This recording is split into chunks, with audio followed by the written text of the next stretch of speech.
అందం ఐశ్వర్యం రెండూ తోడైతే వచ్చే గర్వానికి నిలువెత్తు రూపం మన వరుణ్. వంశపారంగా వచ్చిన ఆస్తి వరుణ్ణి ఒక మొండి వ్యక్తిగా మార్చాయి. అతడి అందం ఆకర్షిస్తే అతడి అహంకారం భయపెడుతుంది. తను అనుకున్నది జరగాలనుకునే మొండిగటం మన వరుణ్. తండ్రి అతిగారాభం అండ్ ఎదురు చెప్పేవాళ్ళు ఎవరూ లేక అహమై ఆభరణంగా పెరిగాడు. కళ్ళు చెదిరే అతడి రూపం వెనుక ఒక లొంగని మొండితనం దాగి ఉంది. తనకి నచ్చింది దక్కించుకోవడం కోసం ఏ స్థాయికైనా వెళ్లే రూత్లెస్ యాటిట్యూడ్ అతని సొంతం. అటువంటి అహంకారపు సెగలతో రగిలిపోయే వరుణ్ లైఫ్లోకి చిరుచెల్లులాగా ఎంటర్ అవుతుంది మన వర్ష.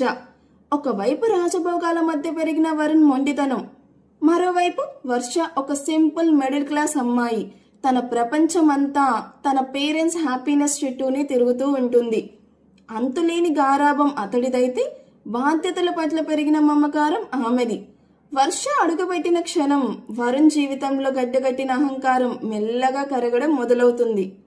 అమ్మాయిలంటేనే అసహ్యం పెంచుకుంటున్న వరుణ్ మనసులో వర్షాన్ని చూడగానే ఒక అంతు చిక్కని ఆకర్షణ మొదలవుతుంది. కానీ అది ప్రేమ కాదు, ఒక విపరీతమైన అబ్సెషన్. వర్ష వరుణ్ని ఒక ఫ్రెండ్ లాగా చూస్తూ ఉంటే వరుణ్ మాత్రం వర్షాన్ని తన రాక్షస ప్రేమతో బంధించాలి అనుకుంటున్నాడు. నీ ప్రాణం నాది, నువ్వు తీసుకునే శ్వాస కూడా నా పర్మిషన్తోనే జరగాలి అనుకునే సైకోటిక్ లవ్ మన వరుణ్ది.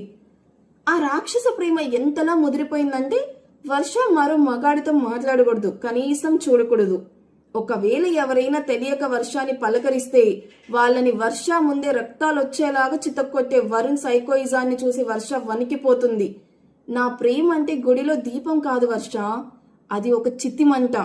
అది నిన్ను మాత్రమే కాదు, నీ చుట్టూ ఉన్న ప్రపంచాన్ని కూడా దహించేస్తుంది అని వరుణ్ ఇచ్చే డెడ్లీ వార్నింగ్ వర్షకి ఊపిరాడకుండా చేస్తుంది. సొంత తండ్రిని కూడా వర్ష నీడని తాకనివ్వని వరుణ్ కోపానికి కారణమేంటి? వరుణ్ చూపే ప్రేమ ఒక వరమా లేక వర్షపానిట శాపమా? తనను ప్రాణం కంటే ఎక్కువగా ప్రేమిస్తున్నాననే వరుణ్ వర్షకి స్వేచ్ఛనెందుకు నిరాకరిస్తున్నాడు? చిన్నప్పుడు అతని మనసుపై పడిన ఆ గాయం ఏంటి? ఆడవాళ్ల పట్ల వరుణ్ పెంచుకున్న అసహ్యం వెనుక ఉన్న ఆ కన్నీటి కథ ఏంటి?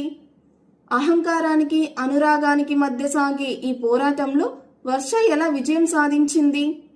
ప్రతి క్షణం తన రాక్షస ప్రేమతో భయపెడుతూ ఉన్న వరుణ్ నుండి వర్ష తనను తాను ఎలా కాపాడుకుంటుంది?